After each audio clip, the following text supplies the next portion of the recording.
পবিত্র ঈদুল ফিতরে এবার সরকারি কর্মকর্তা কর্মচারীদের জন্য ঘোষণা করা লম্বা ছুটি আরও লম্বা হলো। ঈদ উপলক্ষে আগেই 5 দিন টানা ছুটি ঘোষণা করেছিল সরকার। সেখানে এখন নির্বাহী আদেশে 3 এপ্রিলও ছুটি ঘোষণা করা হয়েছে।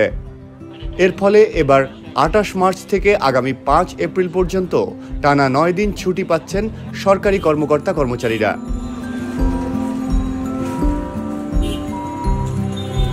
আজ উপদেষ্টা পরিষদের বৈঠক সূত্রে 3 এপ্রিলও ছুটি দেওয়ার বিষয়টি নিশ্চিত হওয়া গেছে। চাঁদ দেখা সাপেক্ষে 31 মার্চ পবিত্র ঈদুল ফিতর হতে পারে। সম্ভাব্য এই তারিখ ধরে আগেই 5 দিনের ছুটির তারিখ নির্ধারণ করেছিল জনপ্রশাসন মন্ত্রণালয়।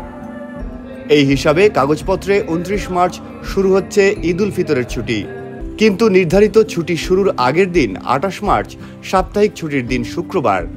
একই সঙ্গে একই দিন পবিত্র শবে কদরেরও ছুটি। ফলে বাস্তবে ছুটি শুরু হচ্ছে 28 মার্চ থেকে।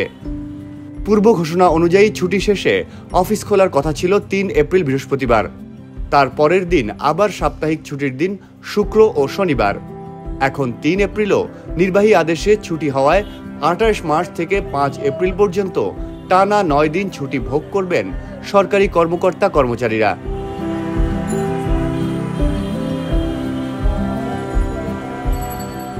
এই ঈদে জামা জুতো অ্যাক্সেসরিজের ডিসকাউন্ট।